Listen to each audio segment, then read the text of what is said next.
नमस्कार। साहित्यिकी कार्यक्रम में आपका स्वागत है। इस कार्यक्रम में आज हमारी परिचर्चा का विषय है हिंदी साहित्य में अनुवाद की दशा और दिशा। और परिचर्चा में भाग लेने के लिए हमारे साथ मौजूद हैं लेखक और अनुवादक डॉक्टर विनोद रतूड़ी और साहित्यकार प्रेम साहिल। डॉक्टर विनोद रतूड़ी और प्रेम साहिल जी, आप दोनों का साहित्यिकी के इस मंच पर स्वागत है, अभिनंदन है। बातचीत की शुरुआत डॉक्टर विनोद रतूड़ी मैं आपसे करता हूं। और पिछले दिनों आपकी एक किताब आई है जिसमें हमारे समय के एक बहुत महत्वपूर्ण कवि पद्मश्री लीलाधर जगुड़ी की हिंदी कविताओं का अनुवाद है। पहले तो हम आपसे ये जानना चाहेंगे कि आपको जगुड़ी जी की कविताओं का अनुवाद करने की प्रेरणा कहाँ से मिली, और उसी से जुड़ा हुआ मेरा ये सवाल भी होगा कि ये पूरे अनुवाद की किताब को पुस्तक के रूप में लाने की जो चुनौतियाँ रही वो क्या रही? सर्वप्रथम नौटियाल जी, आपका बहुत बहुत मैं आभार प्रकट करता हूँ कि आपने यहाँ हमें साक्षात्कार इस विषय पर बुलाया है।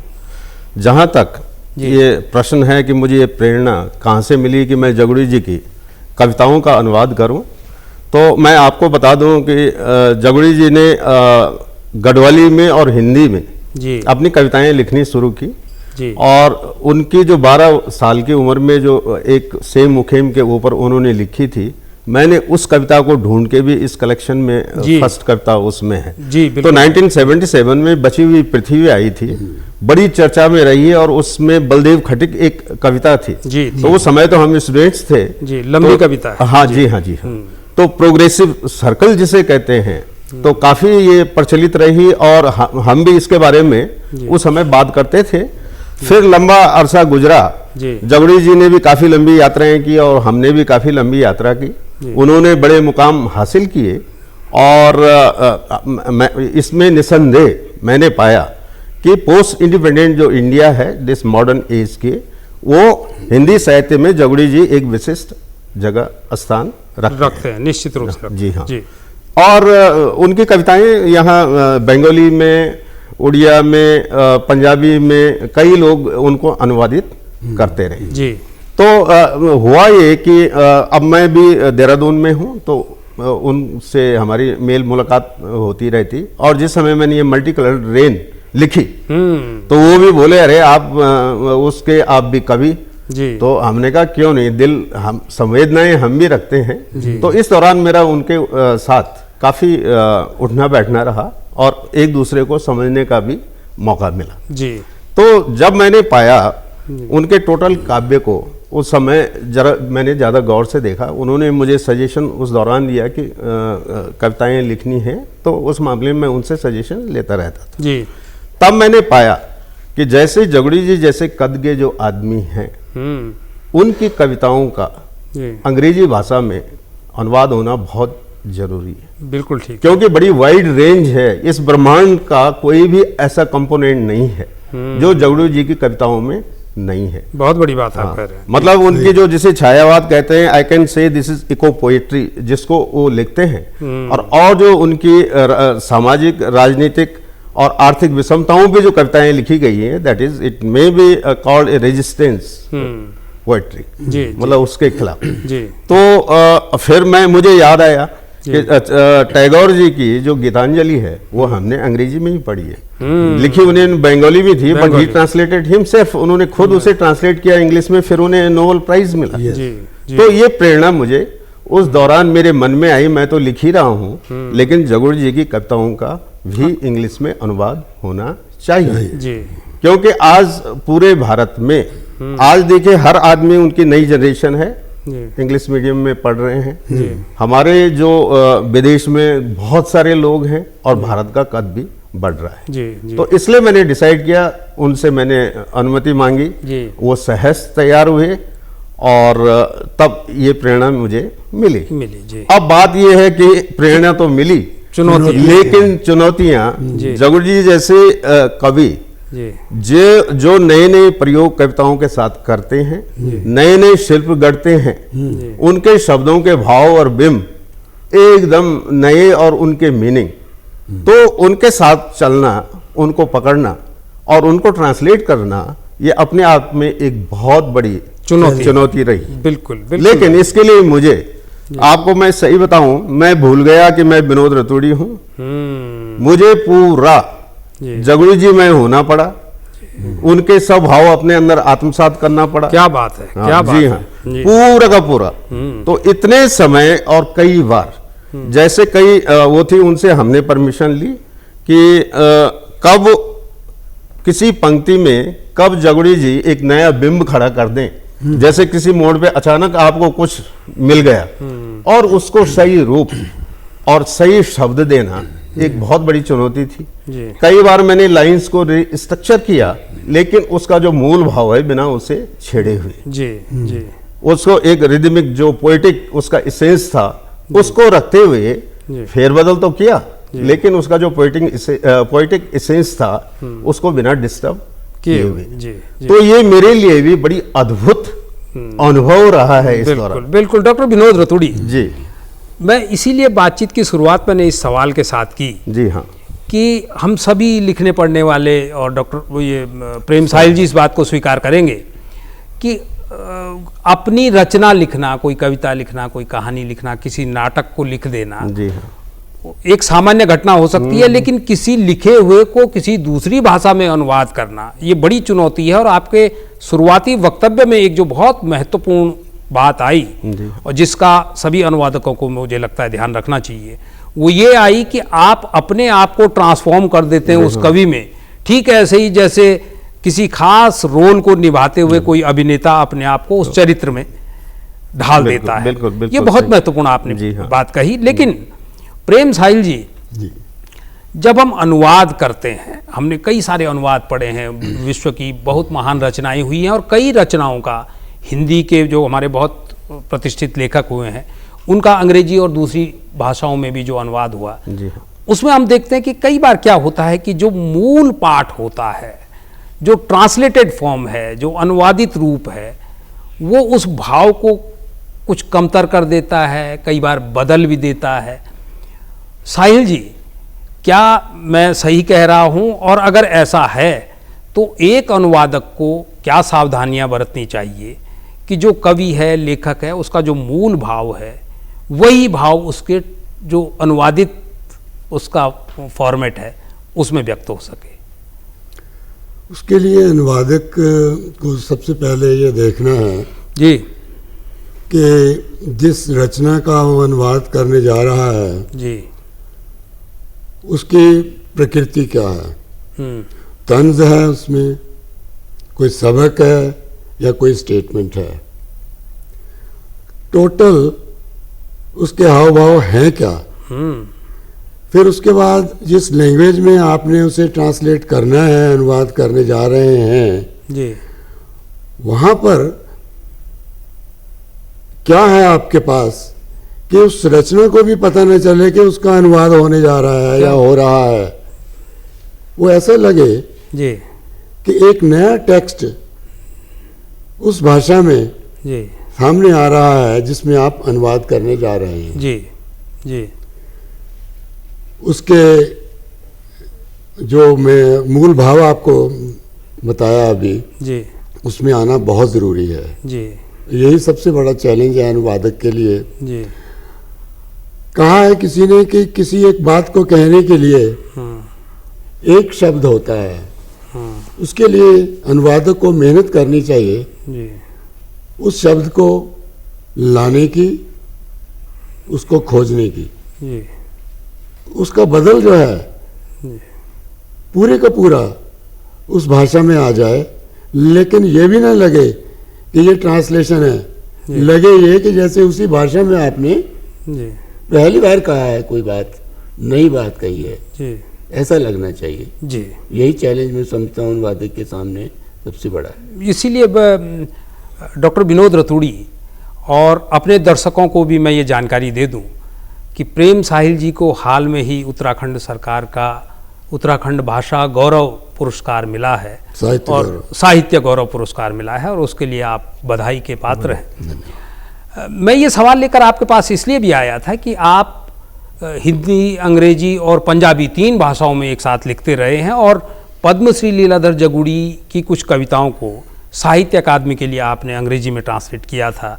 तो आप भी उस सारी चुनौतियों से गुजरे होंगे जिनसे कि डॉक्टर विनोद रतूड़ी गुजरे हैं।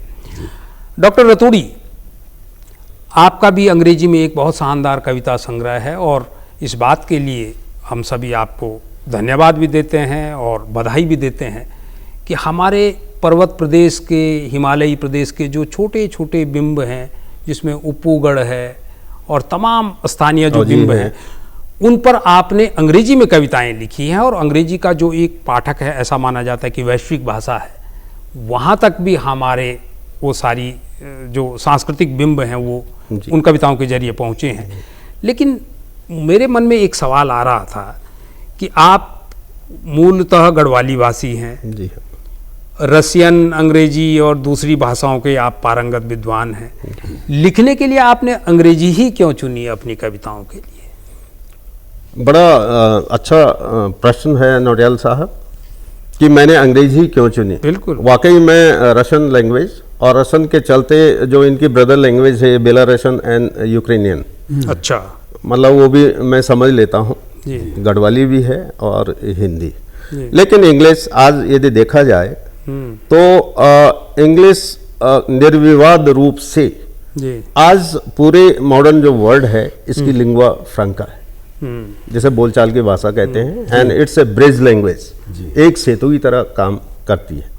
और इसकी जो सोशियो इकोनॉमिक पोटेंशियल है, आप इसमें देखेंगे हायर एजुकेशन एंड कॉमर्स हर जगह, ठीक है, आप यूरोप में जाइए, वहाँ जाइए, कहीं जाइए, इवन इन इंडिया कोई साउथ इंडिया से एकदम जो हिंदी बिल्कुल भी नहीं जानता, तो कैसे हम बात करते हैं, इंग्लिश में ही बात करते हैं, जाहिर सी बात। हाँ, हाँ। जी। और इवन आप आजकल देखिए सब लोगों की जो टोटल न्यू जनरेशन है, तो शायद वो खूब इंग्लिश बोलते हैं और इंग्लिश समझते हैं। जी। तो इंग्लिश का जो ये एक कद है, वैश्विक कद, तो इसको तो मानना ही पड़ेगा, बिल्कुल कि मानना विश्व में इसकी एक अलग सी स्थान है इंग्लिश का। और ये अब आते हैं हम हिंदी के प्रति। जी। हिंदी भी हमारे देश जो मल्टीलिंगुअल सोसाइटी है, तो बेसिकली हिंदी हमारे यहाँ एक ब्रिज लैंग्वेज है। ठीक है, हिंदी में ठीक है। Today 600 million people they speak Hindi. और यदि हम कैरेबियन कंट्रीज की बात करें, ये फिजी और मॉरिशस और ये और वो, इन सब जगह हिंदी। फिर उसके बाद जो डायस्पोरा हमारा है, कितना बड़ा है, भारत के जो प्रवासी बाहर हैं, यहाँ आके वो अंग्रेजी बोले, लेकिन वहाँ जब पार्टी क्लब में मिलते हैं तो अपनी भाषाओं में ही आ जाते हैं। और सौदे जो बिजनेस उसकी बातें वो सब उसी में होती है, क्योंकि मैंने 20 साल गुजारे हैं बाहर। हाँ, मैं 20 साल तक विदेश में रहा हूँ।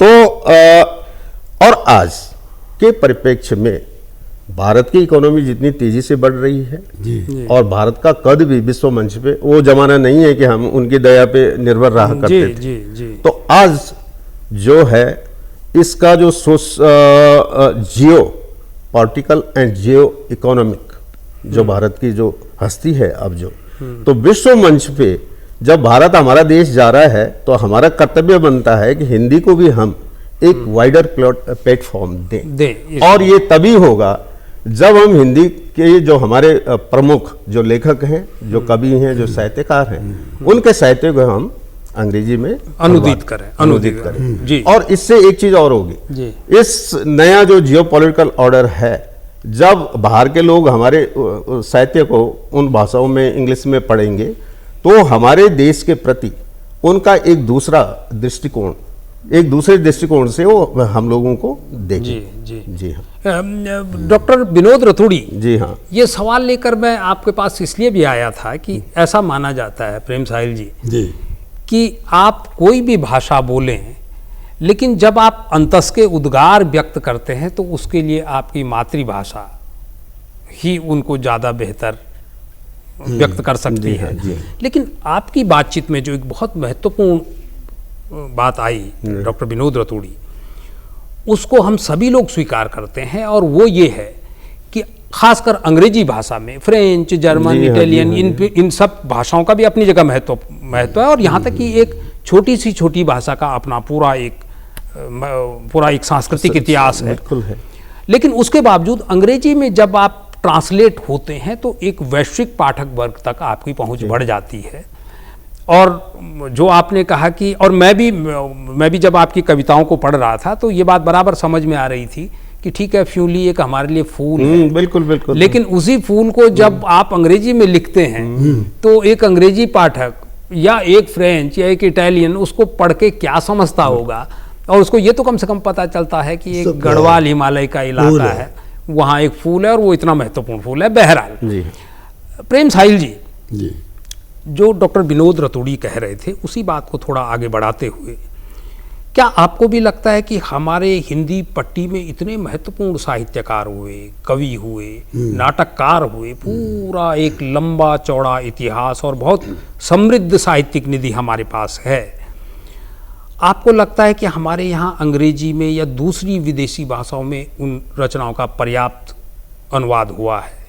एक तो सवाल ये, और इसी से जुड़ा हुआ दूसरा सवाल ये कि क्या आप भी स्वीकार करते हैं कि अगर हम अपने भारतीय लेखकों कवियों को उन भाषाओं में ले जाएं तो उनका जो कद है वो ज़्यादा बढ़ेगा?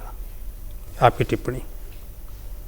यहाँ तक आपने पूछा कि हमारे हिंदी के जो साहित्यकार हैं जी, उनका अनुवाद अंग्रेजी में या और विदेशी भाषाओं में जी, कहाँ तक और कितना हुआ है, जी, कुछ जानकारी हमारे में बातें नहीं भी आती, कभी हमें नहीं पता होता। लेकिन इसका मतलब ये नहीं है कि हिंदी का साहित्य जो है दूसरी भाषाओं में, विदेशी भाषाओं में अनुवादित नहीं हुआ है। अच्छा। हमारे पास मंगलेश डबराल जी हैं, जी, लीलाधर जगूड़ी जी हैं, तेजी ग्रोवर हैं, उनके साथी हैं रुस्तम जी, जिनका स्कैंडिनेवियन भाषाओं में भी, स्वीडिश में, एस्टोनिया में और अन्य भाषाओं में भी अनुवाद हो चुके हैं। उन्होंने उनकी भाषाओं के भी हिंदी में अनुवाद किए हैं जी। तो ये तो हम नहीं कह सकते कि अनुवाद नहीं हो रहे होंगे जी। हाँ, हमारी जानकारी में कुछ ना आए हों ये अलग बात है जी। हाँ, ये बात भी सही कह रहे हैं आप कि जब आप बाहर की भाषाओं में अनुदित होते हैं हिंदी वाले तो आपको एक बड़ा फलक मिलता है। आपको दुनिया के अन्य देशों के अन्य भाषाओं के लोग जब पढ़ते हैं तो आपके माध्यम से भारत की जो सेंसिटिविटी है, संवेदना है, जो बौद्धिक संपदा है, यहाँ की संस्कृति है, सभ्यता है, बहुत सी चीज़ों का दुख दर्द जितने भी हैं उनको भी पता चलता है और उसमें आप कहाँ पर हैं पूरे फलक में, दुनिया के कहाँ खड़े हैं उसका भी भान होता है वहाँ के लोगों को। आपको एक फिर अलग बने बनाए नज़रिए से अलग हटकर आपके बारे में वो सोचना शुरू करते हैं। इससे आपके इज्जत में इजाफा होता है। जी। प्रेम साहिल जी, मुझे उम्मीद है कि बहुत सारी किताबें अनुवाद हो रही होंगी, पर ये सवाल मैंने इसलिए आपके पास में इस सवाल के साथ आया था कि जैसे डॉक्टर विनोद रतूड़ी कह रहे थे कि गुरुदेव टैगोर ने गीतांजलि को जब अंग्रेजी में अनुवाद किया बिल्कुल, तो उसका ये प्रभाव पड़ा कि वो जो एक वैश्विक वर्ग है उसको समझ में आया कि इस तरह की एक कविता है और उनको नोबेल प्राइज़ मिला।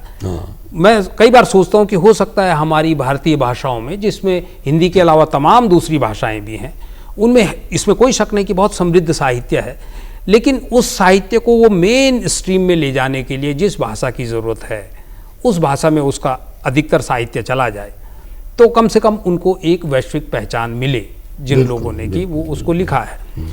डॉक्टर विनोद रतूड़ी, आजकल जैसे आपने कहा कि 20 साल पूरे विदेश में रहने के बाद अब आप भारत में हैं और भारत में भी आप इस खूबसूरत प्रदेश में रह रहे हैं, इन दिनों आप क्या लिख पढ़ रहे हैं? और उसी से संबंधित एक सवाल और मैं जोड़ दूं कि जैसे आपने कहा कि रसियन, अंग्रेजी, हिंदी, इन सारी भाषाओं को आप पढ़ते रहे हैं, इन सारी वैश्विक भाषाओं में आप हिंदी को कहाँ पाते हैं, हिंदी साहित्य को कहाँ पाते हैं? लेकिन उससे पहले मेरा मूल सवाल कि इन दिनों आप क्या लिख पढ़ रहे हैं? नौटियाल जी, यदि फ्रैंकली बताऊं जी।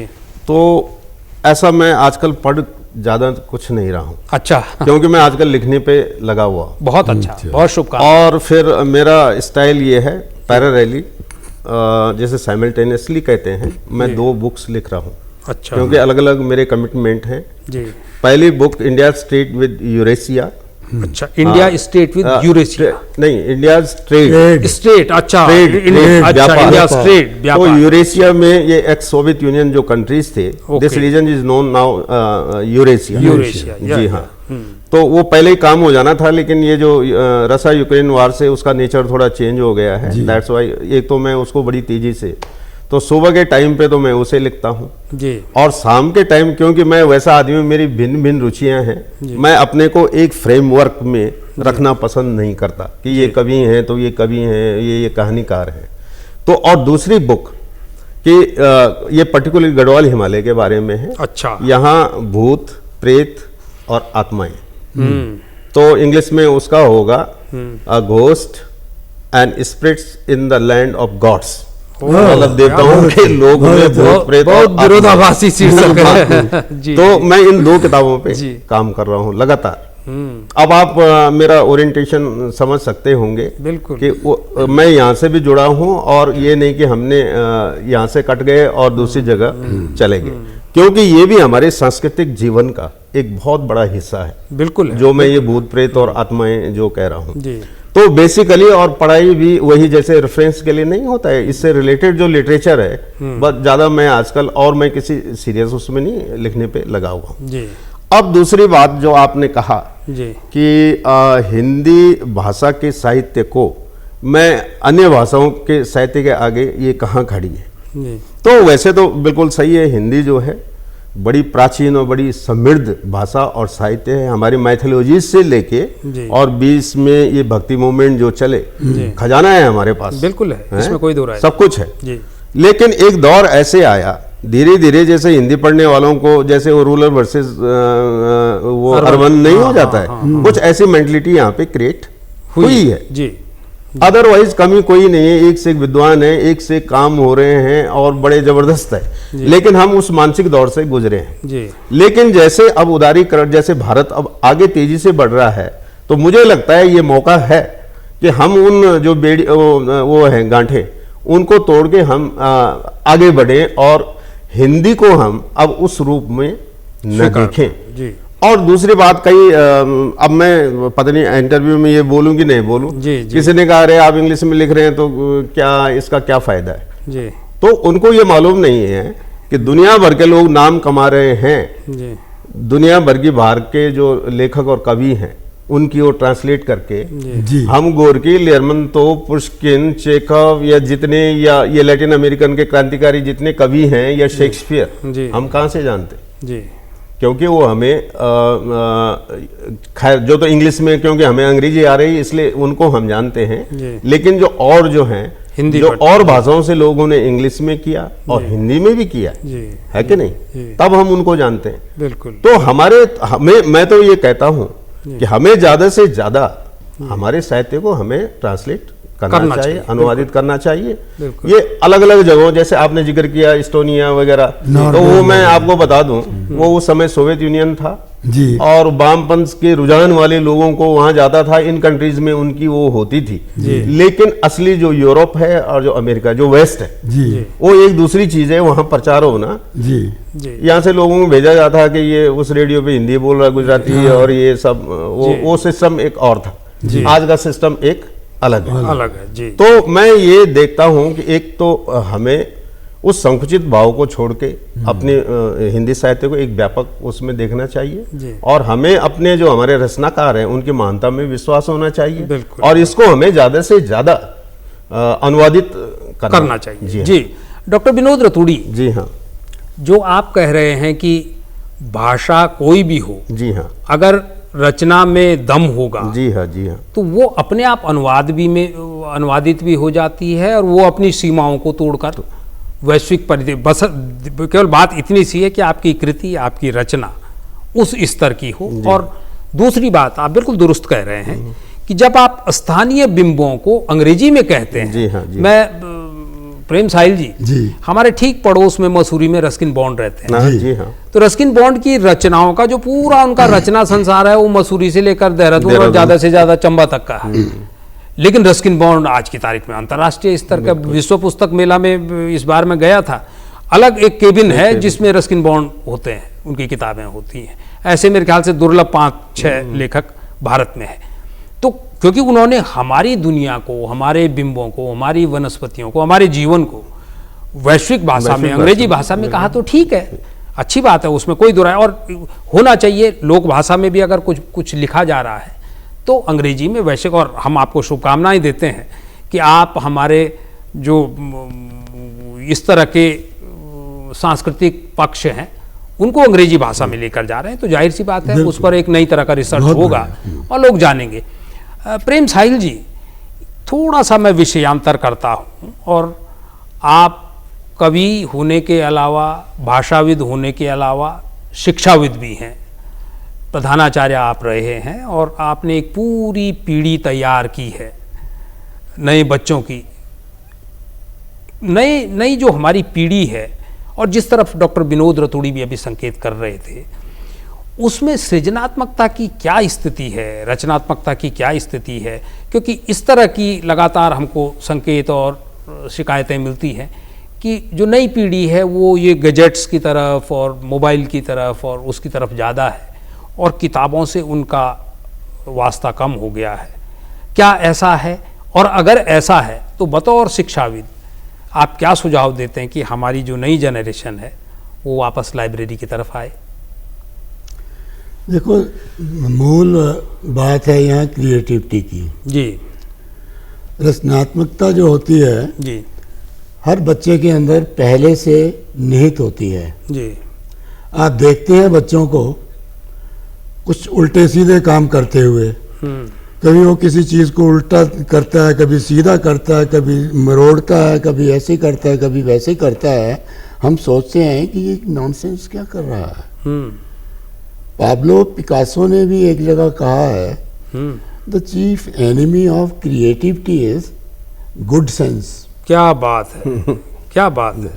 अब आप यहाँ से अंदाज़ा लगाइए कि नई नई चीज़ें की उत्पत्ति होती है नॉनसेंस जिसे हम समझ लेते हैं कभी कि ये क्या कर क्या रहा है बच्चा। तो पहली शर्त तो ये है कि उस बच्चा जो कर रहा है उसको करने दें। वो जैसे जैसे बड़ा होता जाता है अपनी त्रुटियों को स्वयं ही ठीक करता चला जाता है। वो बच्चा ही नहीं रहता है। जबकि हम चाहेंगे कि एक इनोसेंस जो है बच्चे की बड़ों के अंदर भी रहनी चाहिए।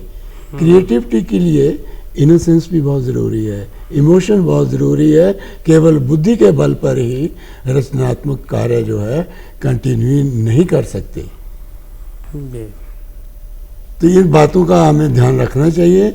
बच्चे गैजेट्स की ओर जा रहे हैं, इधर जा रहे हैं, उसके बावजूद भी विभिन्न गतिविधियों में रत रहते हैं बच्चे, हमारे देखने में आता है। जी। करते रहते हैं कुछ ना कुछ, हमें उनको वॉच करना है।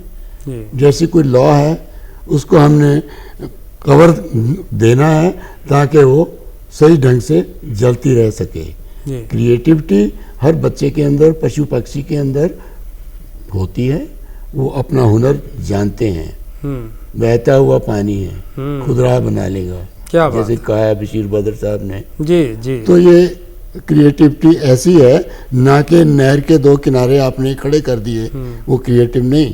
क्रिएटिविटी का जो जल है वो नदी जैसे अपने आप बहती है, इधर जा रही है, उधर जा रही है, वो एक खूबसूरती पैदा कर रही है, वो अलग अलग पड़ावों से गुजरते हुए निकल रही है और एक अपना आकार जी बना रही है। जी। डॉक्टर विनोद रतूड़ी, जिस तरफ प्रेम साहिल जी हमारा संकेत कर रहे हैं, आप तो बच्चों के बीच भी रहते हैं और लाइब्रेरीज में भी जाते रहते हैं, और जैसे कि आपने कहा कि पूरा एक वैश्विक परिदृश्य आपके सामने है।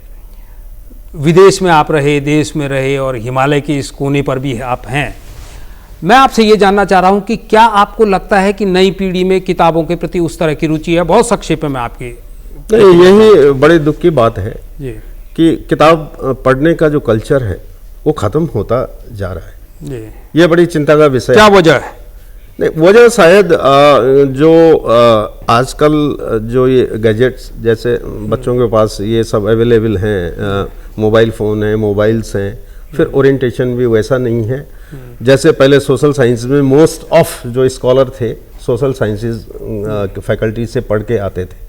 आज जो लाइफ का कैरियर ओरिएंटेड जो हो गए हैं, कमर्शलाइजेशन है कि नहीं, ये बीटेक करना, एमटेक करना, एमबीए करना, इतने पैकेज की नौकरी मिलनी, तो माथा पच्ची क्यों कोई मेघदूत और अभिज्ञान शाकुंतलम पढ़े। जी जी। तो उस कल्चर को क्रिएट करना बहुत जरूरी है। डॉक्टर विनोद रतूड़ी जी, ये हम सभी लिखने पढ़ने वालों की चिंता है, और मुझे लगता है कि आने वाले समय में जब इस पर विमर्श होगा तो कोई ना कोई रास्ता भी निकलेगा।